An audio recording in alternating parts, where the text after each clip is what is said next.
Hello, welcome to Art by Anna Marie. I'm Anna Marie. Have you heard of black watercolor paper? Now, why black watercolor paper, you might be asking, or what a weird concept you might be thinking, or how exciting. Black watercolor paper is something that is really fun and challenging, and more importantly, it's something that can help you become a better artist or a better watercolor artist on white watercolor paper, because understanding the skills for black watercolor paper is going to make you that much more cleverer with white watercolor paper. So if that sounds exciting for you and you've always thought about it or never thought about it, I'm going to show you a few things you can do to get started with some black watercolor paper. I want to show you white watercolor paper so you can kind of see the contrast of what I'm talking about. But please note, with the camera today, I do have it on a high exposure because when I show you the black paper, I need you to be able to see the details. You can see them in real life, but it's harder to see them on the camera. So white watercolor paper has this gorgeous white background. Sometimes you can get a creamy background, sometimes it can be a little bit blue, and you can lay a very soft color over it. Whereas with black watercolor paper, you're looking at a darker background and you're actually looking at a more stunning contrast. So if you've worked with watercolor before, you know that a lot of watercolor is about subtlety and the beauty of the water mixing with the pigment. When you're using black watercolor paper, you have to be a little bit more bold. In my case, I like to be a little bit looser with my paintings, and you have to have an idea of letting go of perfection and just letting the colors exist on the page. The colors are going to act really differently on the page. Here's a few little examples you can kind of see here. And I have a couple of tips for you while you're getting started with watercolor and while you're getting started with black watercolor in particular. But just before we get started, I have done these with my members. If you want to become a member and you want to have the whole step-by-step tutorial of these paintings, that'll be down in the description box below. You're very welcome.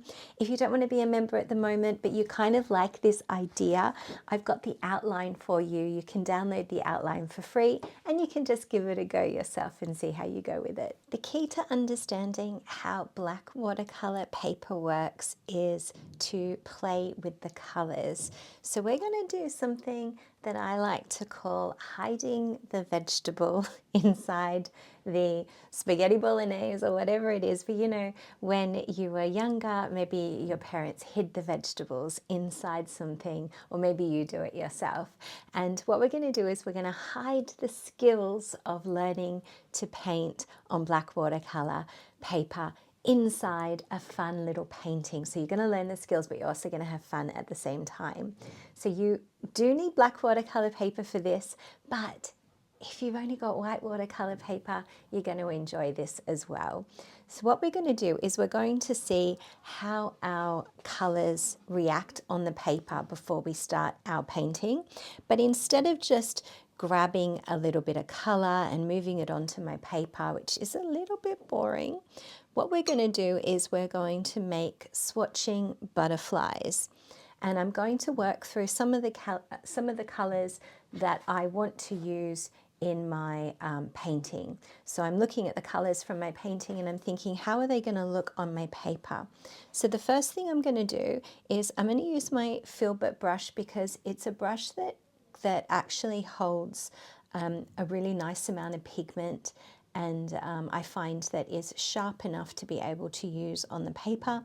But if you've got a round pointed brush as well, like something that is a medium size, if you can see that there, that's fine as well. I just wouldn't use a mop brush for this swatching. This will come in handy later when you're painting a bigger picture, but just for today, use a brush that you have a bit of control with.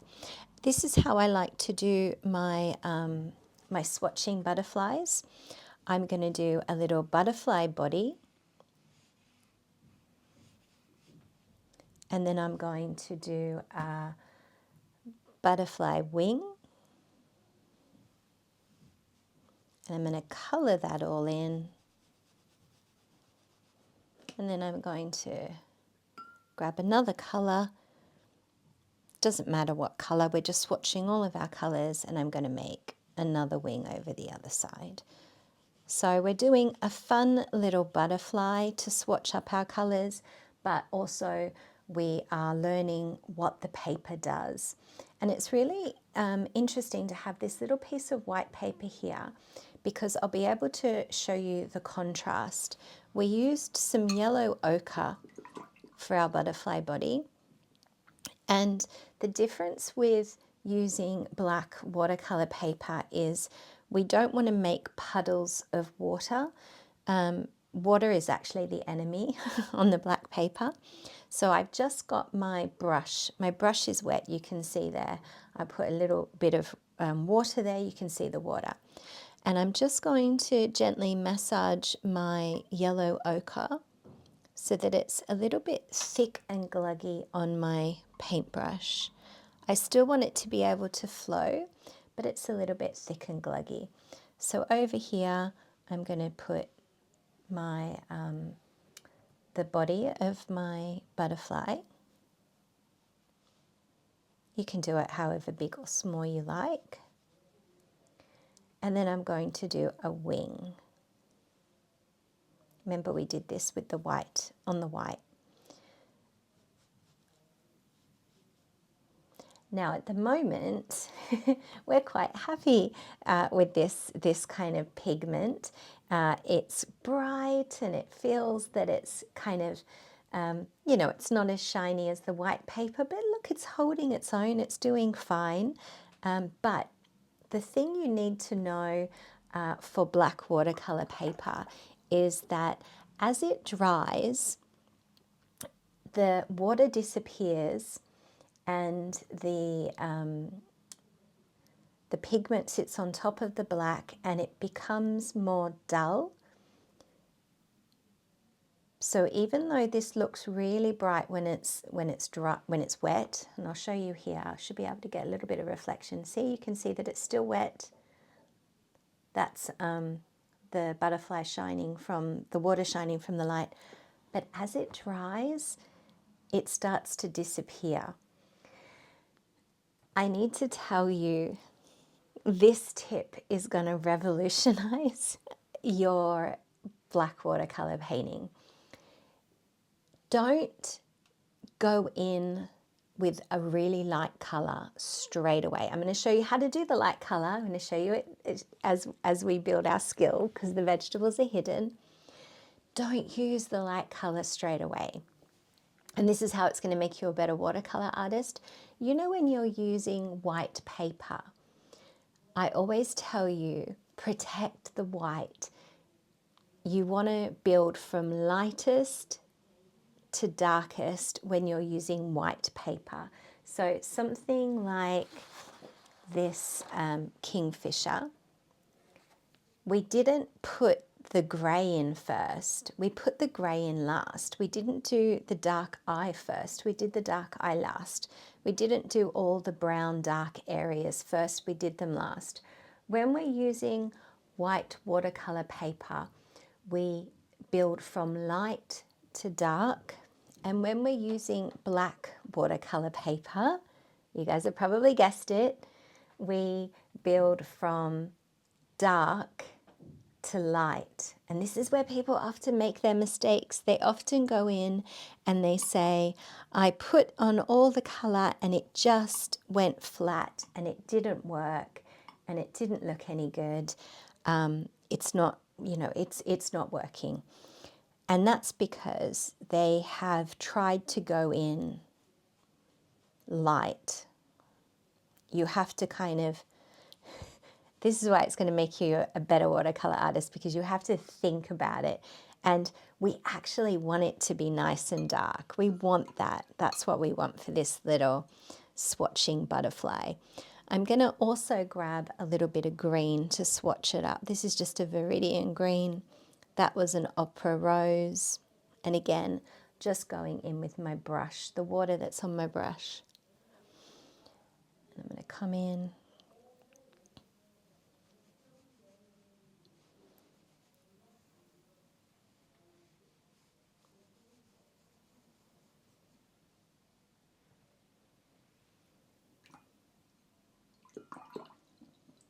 I'm washing that kind of green off.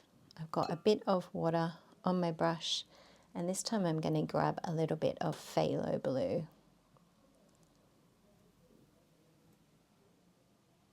I need to keep track of these colours while I'm swatching them as well. So if you have a little gel pen or a pencil, you can actually write the names of the swatching next to it. Okay, I'm going to stop there for my swatching. You guys get the idea. Swatch out all your colours, make your little butterflies, but you can probably tell that these aren't colours, right? These are just really flat. Now, here is my magic sauce. Sounds weird. To be able to get the colours to pop. We're working from darkest colour to lightest colour when we lay our colours. And in particular, here is our trick. We have either white watercolor paint. This is just a China white. It's actually watercolor paint that is white. I can use that next, or what I actually prefer to use is a white gouache. Now gouache is has a similar pigment, uses a similar pigment to watercolor, but the pigments are bigger. So you imagine if you're chopping up some coriander and you're chopping it really, really, really fine and you hide it in your sauce, or if you have, that's watercolor, and if you have bigger chunks of coriander, that is the gouache. So it's usually the same pigment, just the size is a little bit different, and gouache is perfect for this kind of activity. If you only have the watercolor in the white, because it's been chopped up finer, the pigment is finer, you won't get as much vibrancy. So you just might need to go over it a few different times. So what we're going to do is I'm just going to clear a little bit of area here on my palette. And you might notice I've also got 2 water containers, because the white gouache is so powerful that if I rinse my brush in the water and it becomes polluted, and then I use that water with my watercolors, I will start to kind of ruin them a little bit. So I have 2 waters just to make sure I doubly clean my my brush. I'm going to take a little bit of gouache, and you can put it in a container, like I've put it in a container before, but just for ease for us, I'm just going to put out a little dab. Look, it's not much. This stuff is more expensive than watercolor because, like I said, the pigment's bigger. So, you know, you get what you pay for. And I'll show it to you just with my wet brush. We'll do a white butterfly. I just want it to flow. I don't want it to be too thick, but let's just do a little. Look at that. Straight away, how cute. Okay. So you see that it sits right on the page there. But because gouache is related to watercolor, it still can get removed by water. So we can still lift it off if we need to when we're painting with it. So it's quite a nice little product. I'm just trying to get that nice and even. I'll do one down here as well. So notice my second wing, I went in with a bit more water, and that means it's going to be a bit more see-through. And you can see that, how we would be able to get that different tone. Now here's the magic. Remember when we had our yellow ochre? So we're going to grab some of our yellow ochre, whatever the first colour was for your butterfly wing. We're going to put it so that it's visiting over here, our gouache. And just on the corner of my brush here, I'm just going to tip off a little bit of gouache and then mix that up together. Not with the whole gouache. That gouache should pretty much last me all these butterflies.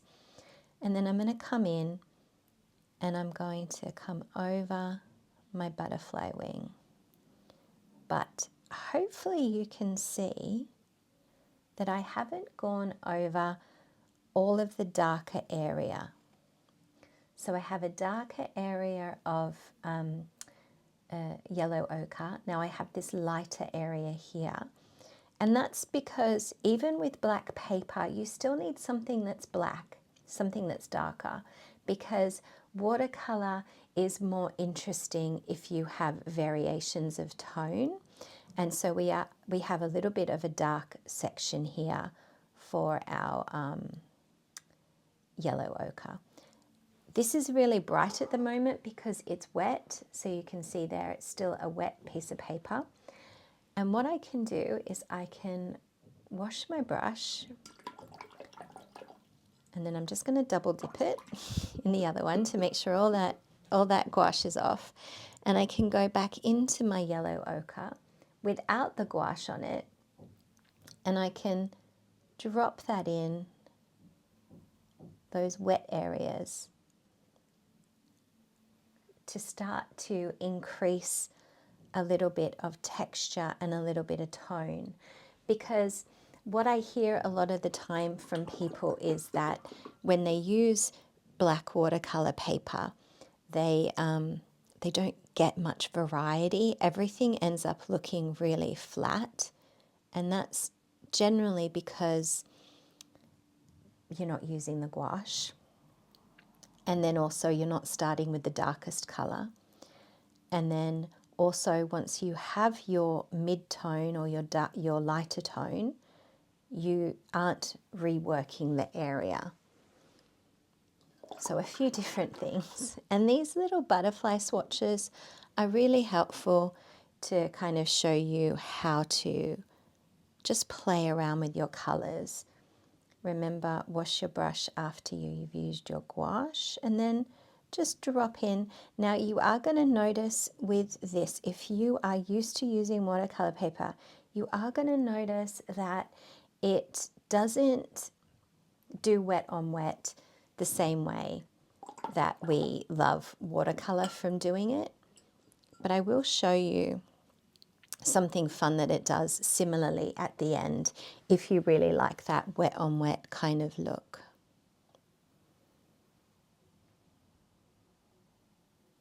So we're just swatching up this butterfly.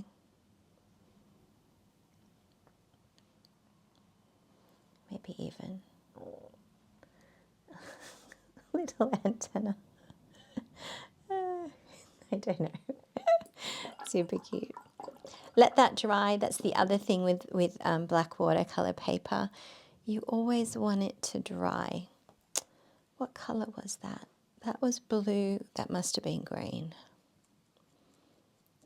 I try to stick to the colors that I'm going to remember. Because I haven't grabbed a pencil to write them down. And look how dark our green is. You can see it on the page though, guys. I know you can. I've adjusted my camera so that you can see it. So we're not going to go all the way up to the end. We're just going to do our little wing. So you might be thinking to yourself, why even bother with that first layer? Why even bother making it darker? Well, I'm going to remind you back to your white watercolor. Why bother putting our really light areas on our page that we're just going to go over? And the reason is to create depth and to create interest.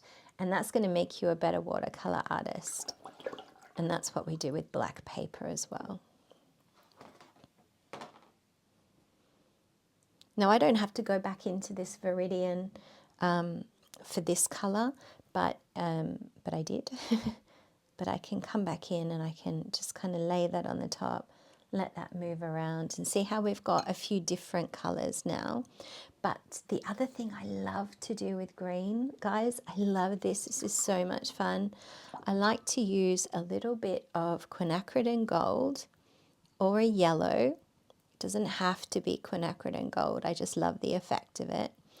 And while it's wet, I love to drop in some of that gold, quinacridone gold, a yellowy colour, just to kind of change the green, because I find that gouache makes green a little bit minty depending on the kind of colour, kind of green you're using.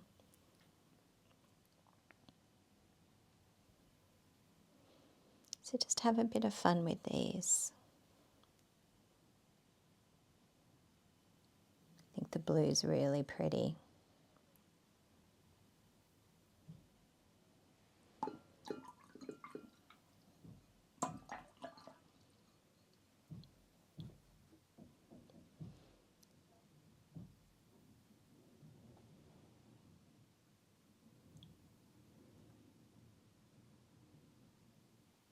What about if we grabbed a bit of pink?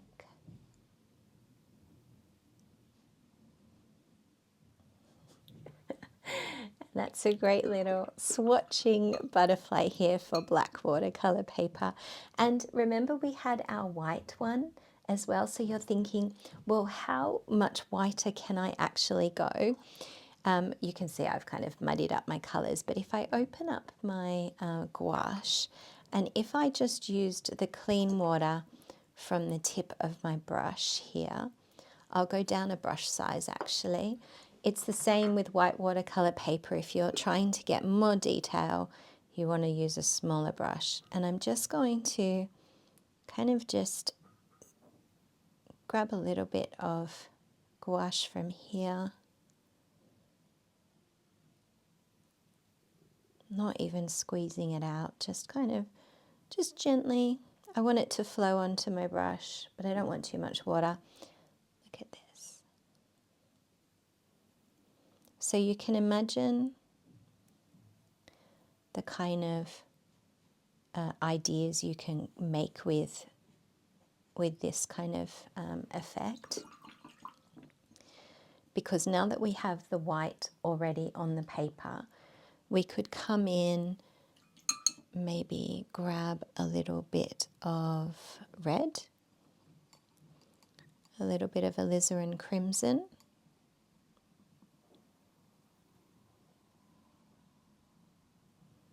and we can go straight over that white, and that's going to help us also lay a bright, a kind of a darker color onto a brighter area.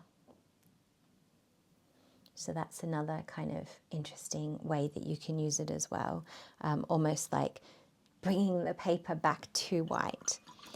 I promised you as well that I would show you this really fun way to use wet on black watercolor paper. I won't go into it too much, but if you are interested, let me know down in the comments. I can do another little deep dive into it as well.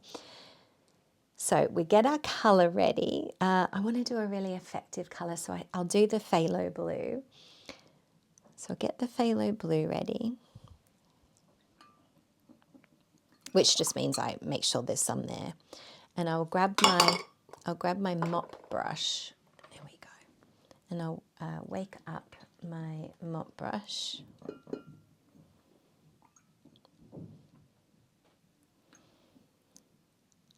So I can grab some of my phthalo blue with my mop brush, and I'll do it down here. Just push that up slightly so you can see. So I'm going to take my phthalo blue. You can actually see it is a little bit blue on the paper, which is really cool. This paper dries really fast. I'm not recommending the paper. I picked it up. It was super cheap. You can Google watercolor paper, get a reputable brand. I'll leave a link below to some of the brands that I like. And don't forget, if you want to do more of these with me, you can become a member and I'll show you all my step-by-step tutorials. But if you just want the outlines for the moment, then go ahead and fill in your details and you can just grab the little outlines as a download. Okay, here's our wet area, and then I have my nice blue that's mixed with a bit of gouache. So we're getting a really nice kind of, you can imagine a wintry sky with this, especially all this granulation. Now here's the fun thing. Just gonna wash that, rinse that, get some clean water, and I'll just make sure that you can see this properly. See how we've got dry paper. We can come up here and we can wet the paper around it, and we can get these really beautiful little, I call them starbursts, into the paper.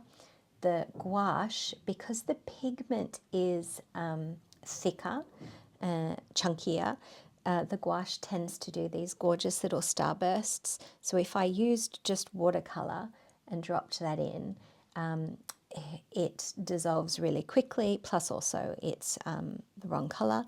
But if I get a bit of gouache and I drop that in, I get these really beautiful starbursts. And then I can mix them around, and I can actually use the water to pull them around as well. So I can pull them around the paper, and they end up sitting nicely on the paper like a really beautiful night sky. If you like that kind of thing, you'll enjoy doing this one, because that's genuinely how I did my light burst from the lampshade as well, just using some wet on wet and pulling out. We just pulled out some of that colour. We also used some metallic, but you can do this without metallic as well. So pulling that out, pulling that down the page. It's also how we did some of this grass section here as well. You can kind of see with the grass section, we've got some dark green back here, but then we have the lighter green over here as well, and we pulled some of it across. You'll see that in the lesson if you go into the membership and have a look there. Now you're probably wondering, what about if I make a mistake? What about if the color's too light? What about if the color's too dark? What about if it doesn't look exactly like yours? All of those things are what Bob Ross and I call happy accidents. So even though it might not turn out how you want, you're still going to learn something, and it's still going to help you progress as well with your watercolor skills. So give it a go. Share with me if you want. I've got a link to a group where we all share our artworks that we create together. You're more than welcome to come and join that. That's completely free. You're more than welcome to join my membership. If you would like any of these outlines, let me know. And if you enjoyed this video, you can go ahead and give it a like and subscribe, because I've got some really awesome ones coming up really soon. I'll see you guys in the next video.